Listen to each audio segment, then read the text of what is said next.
வெளியான எக்ஸிட் போல் முடிவுகள் பொய்யா? பாஜக 200 தொகுதி கூட தாண்டாதா?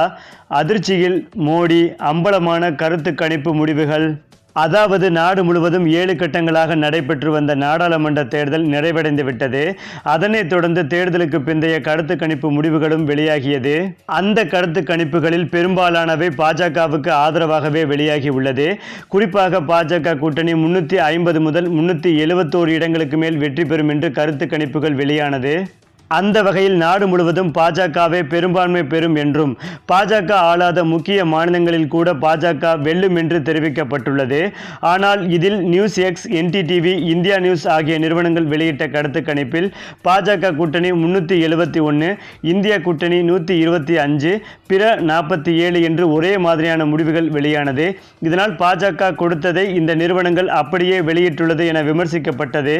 அதேபோல் தொடர்ந்து சொல்லி வைத்தது போல் பாஜக 370 தொகுதிகளுக்கு மேல் கைப்பற்றும் என்று பல்வேறு நிறுவனங்கள் வெளியிட்ட கருத்து கணிப்புகள் அனைவர் மத்தியிலும் பெரும் சந்தேகத்தை எழுப்பிய நிலையில், தற்போது போட்டியிட்ட தொகுதிகளை விட அதிகமான தொகுதிகளில் பாஜக கூட்டணி வெற்றி பெறும் என்று கருத்து கணிப்பில் இடம்பெற்றுள்ளது பெரும் அதிர்ச்சியை ஏற்படுத்தி வருகிறது.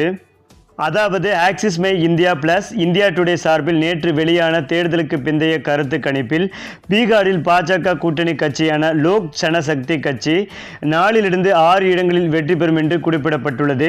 இதில் வேடிக்கை என்னவென்றால், லோக் ஜனசக்தி கட்சி 5 தொகுதிகளில்தான் போட்டியிடுகிறது. ஆனால் கருத்து கணிப்பிலோ 6 தொகுதி வரை வெற்றி பெறும் என்று குறிப்பிடப்பட்டுள்ளது. அது மட்டுமில்லாமல் ஜி நியூஸ் கருத்து கணிப்பு முடிவுகளில் 10 தொகுதிகள் உள்ள ஹரியானாவில் பாஜக கூட்டணி 16 19 இடங்கள் வரை வெற்றி பெறும் என்றும், 4 தொகுதிகள் உள்ள இமாச்சல பிரதேசத்தில் பாஜக கூட்டணி 6 8 இடங்களில் வெல்லும் என்றும் கூறப்பட்டுள்ளது. இதன் மூலம் கருத்து கணிப்பு போலி என்று நிரூபணமாகி உள்ளது. மேலும் போலியான கருத்து கணிப்புகளை வெளியிட்டு மக்கள் மத்தியில் பாஜக ஒரு பிம்பத்தை உருவாக்குவதாக பலரும் கடுமையாக விமர்சித்து வருகின்றனர்.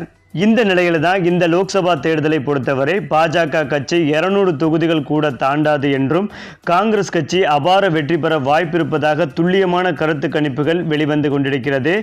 எதுவாக இருந்தாலும் ஜூன் 4ஆம் தேதி எண்ணப்படும் வாக்கு எண்ணிக்கை தான் எப்போதுமே நிரந்தரமானது. அதுவே வெற்றியை சாத்தியமாக்கும் என்பதும் குறிப்பிடத்தக்கது.